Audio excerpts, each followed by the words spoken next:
Hey everybody, I'm Jody Vance. And I'm George Affleck. And it's time for... It's time to party all the time, party all the time, party in Vancouver. Yeah, unspun.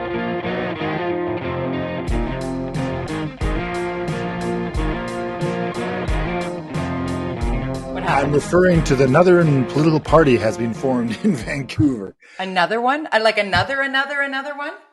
Yeah, there's Colleen Hardwick has launched the team for a better Vancouver or something like that. Tea party? Team party? Team, which was her dad's party, which was a party from the 70s. So she's relaunched a party that goes around in the early 70s with her father was Walter Hardwick, and she launched that yesterday, which would have been Tuesday. Wednesday. Oh yeah, Wednesday. We've all lost track of days. I'm so glad you're doing that too, because I have lost it this week. One of those weeks. Yeah. So it's just like, oh my God, I put a poll out on Twitter, like how many parties will there be on the ballot in the next election? Like 1, 10, infinity. Yeah. It's ridiculous. And, so who does that help? Ken Sim's party and right. Well, who does it help? Yeah, well, which does it help the voters? Well, okay. You're so into this. I can't even get my question in. Honestly, does it, politically speaking, you're the expert. I'm not. Mm-hmm. Does a confused ballot help the incumbent? Party politics help people choose slates. So that if they resonate with the voters, then you'll take a thing by all those people within that party. You get a bit of a bump for sure, because there's also, power numbers, strategic advertising, strategic marketing. Gotcha. But, financially, it's actually not a benefit, because the way the election finance rules work, it works better. You can raise more in a way as an independent than you can within a political party, because you can only get the same amount of money once. You can't. The party can, if you get the $1,500, that means the party got $1,500. Oh. So whether she structures it like a party, but I think she'll want to have the name. So the NPA, which is the party I was a member of, that's John Cooper. With John Cooper, who's running as the mayoral candidate at this point in time. Ken Sim is ABC party. I call it a better city. I think it stands for.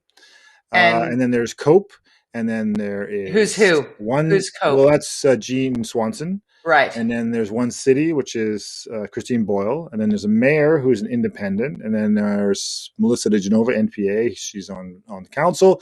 And then there's the Green Party, which has, Adrian and Pete. And then then there's still Vision on the school board. There's one Vision on school board. And then who else is there? There's also Vancouver First, the last election, had candidates. There was the Yes Party, which was Hector Bremner's party. Yeah. There's Mark Marison's TBD, to be determined named party. Maybe they'll be called TBD. TBD, why not? Throwback Thursday party. And then I'm trying to think. There's more. Flashback Friday party. CLV party. There's a couple other ones I forget. Anyways, there's a lot of parties, and it's unusual because Vancouver. That's unique to Vancouver. Party system. Anyways, it's just like, oh my God, seriously, another party. So everything is unique to Vancouver. Party all the time. Yes. Everything's unique to Vancouver, George, and nobody's picking up the garbage, like or the crime, or the getting. But you got your bike lanes. Stanley Park gets its bike lanes.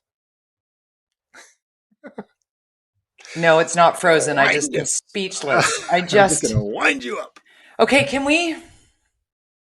Yes. When I read the ruling, we're talking about the ruling that the judge has ruled that the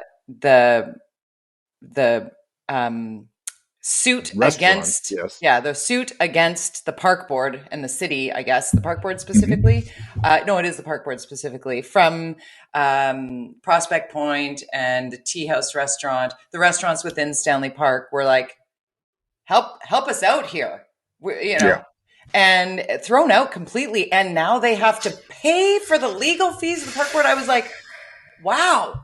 And then in the explanation of it, it's like, there was no intent to impact to harm the business, right? So, okay, I get that. I get that. So it's important that we understand, what's at stake here, because it's like lawsuit.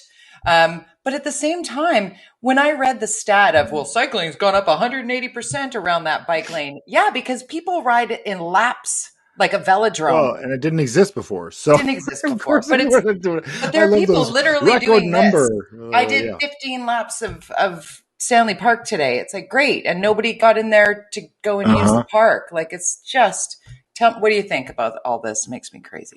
It's not surprising. You don't win court cases against government very often. People try, but they don't successfully achieve that goal. Although I think there is another lawsuit happening with the city and those buildings, the SROs downtown, and that continues. I predicted that when I was in council. That this will end up in a quagmire of lawsuits for all time to come, and that's where it's at. Anyways, that's a sidetrack, but it shows you. I like that sidetrack though, George, because you've said that consistently. What are we at? Like 141 episodes of Unspun, and early days, like way back early days. You're like, watch, this is now going to be a battle. It's going to, the dollar value is going to be valued at $1, and it's going to be a thing, and then it's going to go to court, and nobody's going to live in these buildings for decades. Yeah. Sahodas say they've done, this is the SRO is owned by the Sahota family, and the city has said they want to basically take them, and the Sahodas have now said, no, we've done the renovations, everything's tickety-boo now, move on in, so now it's like, who owns these buildings and what's going on here? So, we'll see. I would imagine litigation. The city will lose. I think the city will lose because the basic rules related to acquiring property have to be specific to things like you're building a road or things like that. You can't just acquire people's property. That's socialist. You just can't. It creates a real problem in the courts, I think, as far as how government acquires land or takes land from people. We'll get to that again later. Establishing precedents there is really important, though. I mean, but this is really it is key, because it also is, even if you don't like the bike lane around Stanley Park, you also don't want the ability. You're mad at the Sahodas. Still, our legal system is put in place to be there, not to figure out these smaller specific things cases. Cases like the bike lane situation. I think there's a way better way to have handled the SRO situation down there, using bylaws against the horrifying conditions. I mean, come on, I get out in front of my place. If I don't keep the sidewalk pristine, I get dinged. Like, how did they not get? Why is it that? No, I'm not going to say specifically the Sahodas or people. Somebody get fined. Yeah, they don't pay. You get fined. I get fined. I pay. And then you hear about these people that go for years and they're like not paying their fines. They're not paying, like, what? And then they negotiate some like price. It's like, how is this a thing? It just drives me crazy, but it happens all the time.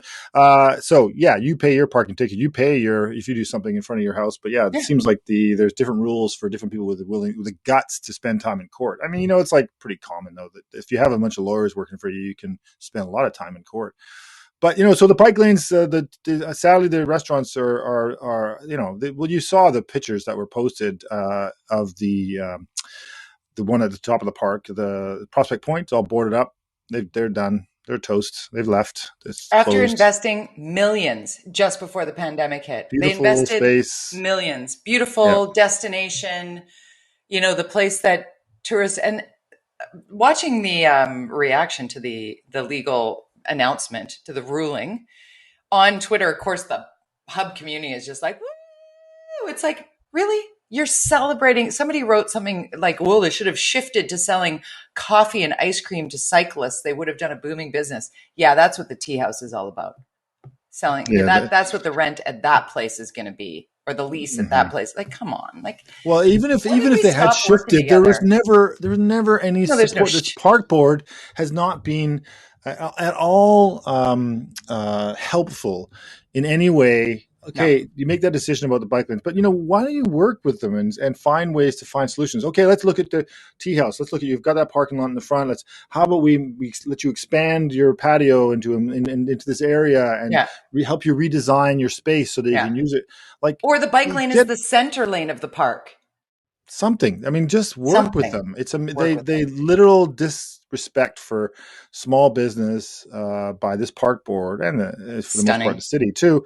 It's quite shocking and sad. And we as people of the city will not, sure, we get a bike lane, but we lose some great little places that we used to take guests when they visited our city, or we'd go. I got married there. I got married at the tea house. Yes, I did. At the tea house restaurant, I got married there. I'm very sad. That used to be the place that we went. My grandmother and I, anytime something special happened, when I made the honor roll in high school, we went to the tea house. When I got married, we went to the tea house. When we wanted to go somewhere for a family brunch, we would go. It was expensive for us. It was a treat. It was like it's an amazing destination. I love it to this day. And I'm so sad that like every restaurant across Canada, across the world right now is struggling so mightily. And these restaurants are put in a position to not only not lose their tourist dollars from the cruise ships, because that was a huge part of it, but also, cars just can't get in there. And if you do get in there, the parking is outrageous. It is when I went to Montreal, I wrote about that last week. I was shocked down at the waterfront in Old Montreal, St. Lawrence River right there, parking, lots of it. Inexpensive parking everywhere. Families, little kids, families running around, fresh air, no one on devices, everybody looking around and taking it all in. You know what? You go into Stanley Park and you can't just go for 10 minutes. There's not a parking spot that you can go, you know what, I'm only going to be 15 minutes jumping in here. I'm going to be a half an hour, go for a little walk around the Rose Garden with my grandma who doesn't have a lot of time. It's 3 hours, 6 hours, or 12 hours. Are you saying parking is getting expensive in Vancouver? But wait, the survey shows. Are you okay? Let's go into the definition of insanity, George. Oh my God, I love this story. It's ridiculous. So let me read that. Painful. Let me read that. You sent me the tweet. This is Justin McElroy. Quote, CBC. We let people give feedback about paying for an overnight parking permit, and they really didn't like it. So we paid for a research survey, and people still didn't like it. So then we told them why we thought it was good and did the survey again, and people still didn't like it. What's going on? The recommendation, let's just do this. People's opinions don't matter, and you keep doing the same survey and you find out the same thing is the case, and yet you still recommend it to staff or to council. This is related to parking. This is all over Vancouver. You and I don't think agree with this, because I think there is a good merit to what the strategy is. It's just so badly presented. That people are so confused by it that it's gotten this whole. It's going to cost me $1,000 a year to park my car, and it's based on the size of your car and all the whether you're You're right. You and I do disagree on this, and I'm good. Well, it's a new tax. Yeah, but if it balances out, which we agree on, if they could show me a line item where it was going to fix something, actually do something, I might be agreeable to it. Yes. But I already pay for the residents only parking on my street. It's in my taxes. I also pay for the elementary school in the neighborhood that I no longer use, but I will pay for that because that's the type. And you also pay for the bike lane in Stanley Park. Pay for the bike lane in Stanley Park. I'd like to be able to utilize the things, fix the parks, mow the lawn, fix the water feature, clear out the garbage cans that the coyotes are eating out of. It's not just people feeding them. It's that they're, right? The argument they're using is this was this council with its 200 motions in 3 years.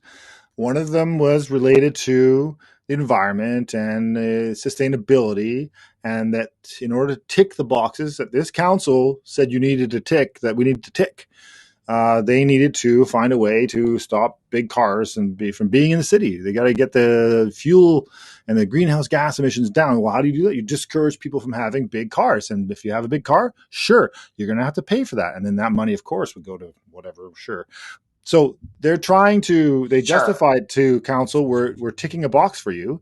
So you can say no to this, but then you're saying no to your own decision. 200 motions or whatever. to put sustainability first as a city priority. So it's this really interesting dilemma that this council has to understand. And that's why this council has been so unpragmatic. They don't understand the impact that the things that they put on the floor in the council chamber has on the multiple spin-off of all the different things it has an effect on. And they have these goals, these random goals, 10, 11 people with different goals, no strategy, no plan, no collective goal, no collective decision. No definition of council, right? Yeah. A council is supposed to be a collective who work together. And I have to say at this point, while we do have opinions about how council is run and how staff work, there are a lot of very good, hardworking people at City Hall. I mean, it needs to be pointed out that there are a lot of really, you and I talk about this a lot when we're preparing for this,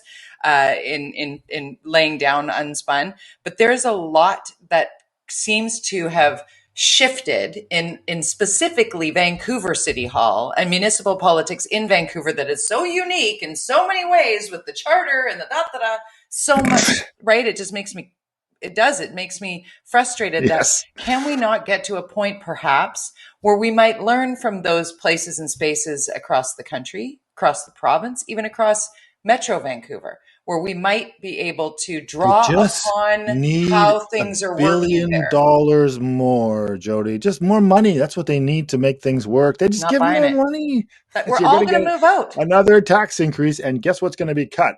Street cleaning. I guarantee it. In order to get to their 5% goal, you can watch that the streets budget won't go up. It's just going to be, because they have all these priorities, all this money being spent in all these different places, and then so you can't do it all. And so you have a council that has multiple priorities and not one or two key priorities, which could be, clean up. So how do we do that? Like, that's what I'm going to ask of one of those parties that you named off the top, whatever they are, whoever it is, whomever wants to take it on. If one of them says, I will commit to the basics of keeping our city clean and safe, I will vote for them. Clean and safe. I want this. It smells like urine in the city. That party won't win. There's nowhere to go to the bathroom because we're only building one bathroom for $1 million. That party won't win in an election in this city with the way people vote in the city. People want you to talk about affordability and sustainability. Those are the two issues that matter to Vancouverites more than anything else. So it's not affordable nor sustainable. Like none of it's working. Ironic. But if you promise, you're going to make it more affordable, and you're going to focus on the environment. Buzzwords. That's how you get the mushy middle. In Vancouver, you win with the mushy middle. So how do you get that vote? So if John Cooper, and he clearly is pushing towards what you're asking for in the NPA, cleaner city, safer city. Working with our police force. Come on. Not going to win. You're not going to win. Unless, of course, you have 16 billion parties on the center and center left. So it's hard to say where all these parties are landing. I mean, that's true. Team, I don't know. This new Team Party, I don't know. I think it'd be further right than NPA by the looks of it. And then you have what does that mean? Harrison. What does that mean? Further right than the NPA? They don't want change, which is considered. So I would say that any progressive voter, and progressive, I hate that term, but people who consider themselves progressive are quite often centrist or left, even though you can be. Am I the progressive here? Am I the progressive? Yeah, what is progressive, right? It's progressive is consideed socialist or something. I don't understand it. Progressive means change. Yeah, so, progressive means willing to move on the things that aren't working. In my mind, it's considered a left wing or centrist. The right wing, even though the progressive conservatives, stole it for a long time, which they shouldn't have got rid of that. It's ironic. Progressive conservative, that's impossible. But you can be progressive. It's purple.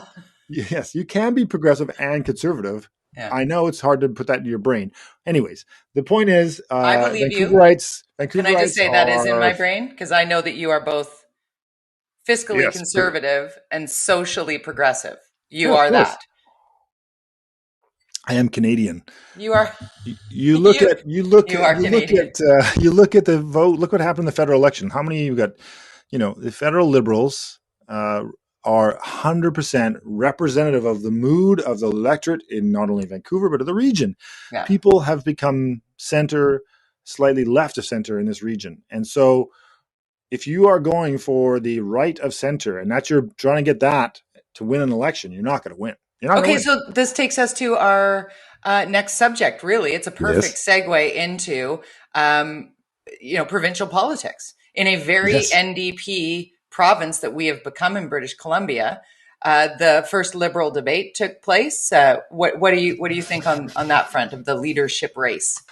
They I was surprised actually at how feisty the Liberals were. The debate was. These are guys that have been saying that they're going to be friendly. It's going to be a friendly, leadership campaign. Little But exchange. they were going at each other, and they were all attacking Kevin Falcon. And I thought he didn't perform that well. I was quite surprised at that he didn't perform that well as a front runner. Because I think if you meet him and he knows his stuff, he knows he's got a plan, he understands how he can implement that plan more than I think the other candidates. That's not a slight against the other candidates, but the guy's been in office, so understands, he was the head of many departments for a long time, transportation and health and finance. So he knows the process. He knows the ins and the outs. That's how it comes across. I didn't see the debate. Full disclosure, I did not see the debate. Yeah. But you do go after the front runner. That's like classic. Of course. Yeah. And the Liberals, just for people's understanding, they're going to have what's called a ranked ballot. So you're going to have all the names on the ballot, and you choose your first choice, second choice, third choice, fourth. And so you really don't know if Kevin Falcon doesn't get 50% in the first ballot, then he goes to second ballot. So then you end up maybe with your second choice winning, which is kind of what happened last time with Andrew Wilkinson. That's how he kind of came up the middle, where you thought that Diane Watts was going to be the candidate, and then she didn't pull it off. Remember that night? God, does that ever feel like a million years ago? Yeah. Holy moly. It does. Anyway, so it's going to be interesting. That's not till February. Yeah. It's hard for them to get a lot of attention. It's going to be tough to beat the NDP. Obviously, it's 3 years is a lifetime in politics for the next election. But I would say that whoever wins this leadership will probably be leader through the next election and then the next election, because I can't imagine there's going to be an assumption that this is a rebuild. Kevin Falcon talks about changing the party name. That's a priority, he said. I think. How do you feel about that? In the Lower Mainland, that's a mistake. I would say that the BC Liberals, it's confusing, I know, but guess what it does? You get the Liberals. You get the people who are like, oh, Liberals, who you need to win, as I just pointed out. In the Lower Mainland, you need to get that mushy middle. You need to get the people who kind of float around left to right. They're centrists, Has he talked about what he would change it to or what it should be? Has he mentioned? No, but there's lots of like the BC party or there's like that's a thing. Branding is really, really hard, and especially now, confuse the electorate, and it just gives the Conservatives, the other party, a chance to kind of get in there and get them while they're rebranding the party. So it's very, very risky, and changing a name doesn't change what's going on behind the scenes or. Right. Leadership is leadership. And if you can show leadership, I don't think people care what the name of the party is. So, and a party must evolve. I mean, that's part of it as well. If people, as you say, you don't so much vote for someone, you vote someone out, right? Yeah. You've taught me that lesson very clearly. And there were a huge swaths of voters in British Columbia who voted out the prior Liberal leader, right? Mm-hmm. So Wilkinson, yes, right. Then, well, you could argue that Christy Clark did win the popular. No, I actually meant the race that. Yes, Wilkinson got basically. You're right. Done. Yeah. It feels like forever that Christy Clark was premier. I mean, it just feels like so much time has passed because this pandemic has been such a crazy mind bender. But isn't it over yet? Well, if we could get some more people vaccinated, George, and politically speaking, it's still very much on the table for some voters. I sent you a tweet. Do you want to read that tweet from Mike Bernier? Did. Oh yeah, Mike Bernier. I thought it was very interesting. I'm going to quote here. You're very good at sending me the tweets. It says, quote, this is Mike Bernier on his Twitter. I have had many people in my riding say they won't vote for me again because I promote the vaccine. So I promise to keep doing my job and promote the vaccine so hopefully they can stay safe and healthy to exercise that right. Mike Bernier is the MLA up in Dawson Creek. Yeah, Peace River South. North. Yeah. So it's one of the worst numbers of vaccinations in the province. Close to the worst, which is actually Fraser East, which is Chilliwack and Abbotsford and Mission and Agassiz and Harrison. which now have extra special limitations for the unvaccinated, specific to unvaccinated. I think that's really interesting that listening to Dr. Henry at her regular briefing now, which there was a lot of information in this one. But when she was speaking to the fact that if you live in this area and you're unvaccinated, you are limited to where you can go, how many people can come to your house indoors, how many people can come to your house outdoors. It's not even your neighbor who's vaccinated, free to move about the building. It's like it's interesting because Mike Bernier's thing was that's a risk for him politically. I mean, the likelihood of NDP winning up there are slight, but it gives the Conservatives if they want to jump on the anti-vax bandwagon up there. I mean, okay, but so he's putting his money where his mouth is, and good for him. And then what you're saying about what I think is interesting about the Fraser Valley East stuff is this is where Dr. Bonnie Henry is like turning the screws. She's like, okay, time. We talked about this a lot, about this balance. Because you look at what's happening in Australia, it's like crazy because they were so strict for so long that now people are just kind of going crazy. They're going, screw it, I'm done. Yeah, I'm done. Yeah. Where and then you've got Alberta, who took a totally loose approach, and now you've got a shit show, like the worst. And so here in BC, we'll be years before we figure out really who did the best job at this. But it's a balance, and so now she's being strategic in her approach to dealing with these people who are unwilling. So if you as a specific, people didn't even know where Fraser Valley East. Where is there? There's an east. Isn't it just a Fraser Valley? Okay, so I'm going to tell you. So they're getting tight, and that's a great approach because I think it really it's nimble. And you can make change fast, and it doesn't piss off the entire electorate. It doesn't shut everything down. Because I'll tell you this statistic that I garnered from Bruce Arthur, who's a journalist in the United States. But among everything else, the science table cites data saying you're 60 times more likely to go to the ICU if you aren't vaccinated. 60 times more likely to go to the ICU if you aren't vaccinated, and have about a 12% chance of not being back on the job after a year due to COVID if you get infected. So that I actually had a conversation with a friend of mine who was vaccine hesitant. I was not pushing to, I said, what about this? And she goes, you know what? I'm going to go today. I didn't give it a thought that I might just get sick and then not be able to work for a year after. Like that's the part that needs to resonate with people. There are 11 people died from, Tuesday to Wednesday in BC, 11, some in their 30s, some in their 40s. Unvaccinated, we don't know exactly, or were they like 90% of the people are not? Because they don't give out specific information to that, which is kind of frustrating, but they do give us sort of once a month, here are the number of people, and here are the number of people in hospital who are vaccinated or under immunized, which is one dose. What seems to be consistent is the people who die of a breakthrough case, like fully immunized, get COVID and die, are over the age of 80. And the others are unvaccinated.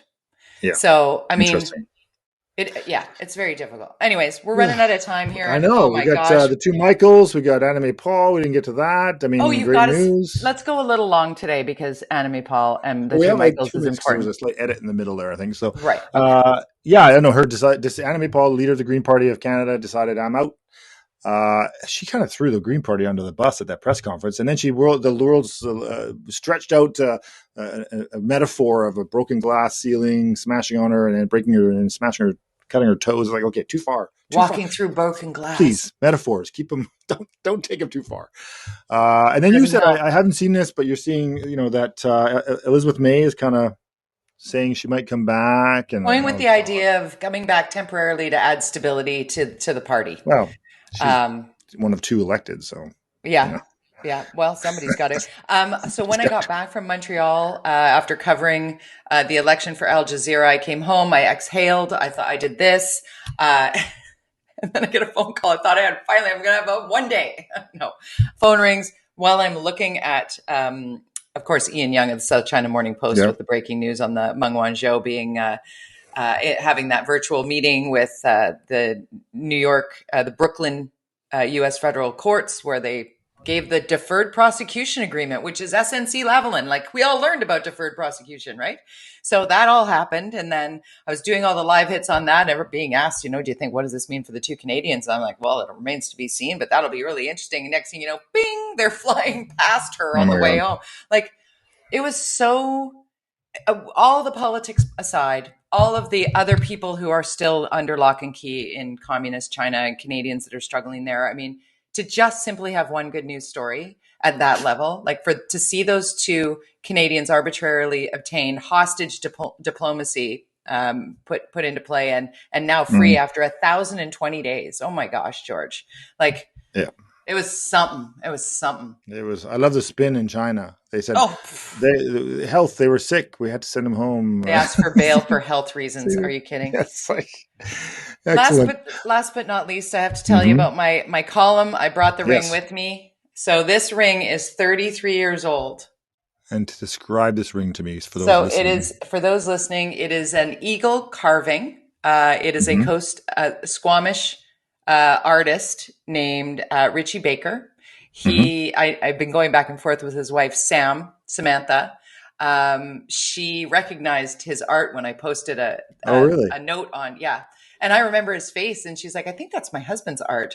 And then she said it brings emotion to me because my husband actually was paralyzed 2 years ago in a skiing accident, so he no longer does it. So ever more precious is this. But when I was working, the whole story is in my column, but the story is about how we can support Indigenous, First Nations, Inuit, Métis businesses and artists on every day, not just a stat holiday. But there was Sandy Garasino, a good friend of both of ours, former Crown prosecutor, actually introduced me to this 1 day's pay initiative, because we all get the day off, and some of us can afford to give 1 day's pay, whether it's to a charity that assists in those dealing with generational trauma, or if it, whatever, as a humble learner, as settler's guilt that I have for sure.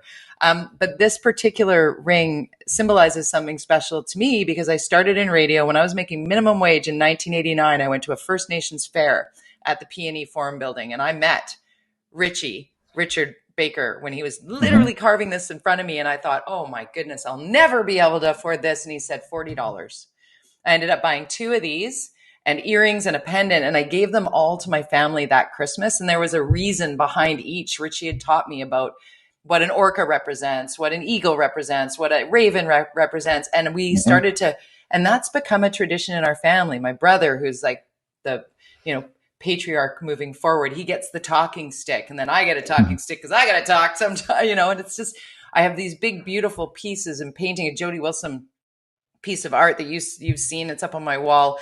And it's like, these things are really important for those of us who are trying to understand the culture that was the attempt to wipe out that culture here in British Columbia by those who had the residential schools, those places and spaces. That's a good place to start. If you don't know what to do, supporting businesses and artists like this is a good, check out my column. Good tip. Check it out in the Orca. Okay. I didn't get to say my Twitter handle. Twitter handle. I feel lost. George _ Affleck. I'm at Jody Vance, Jody with the Y, at Jody Vance on Twitter. Follow along, react, let us know how you feel. And always meet us back here for Unspun Podcast. Oh, and go to theorca.ca and download. Get yourself the fin, right? Okay. Bye. See ya.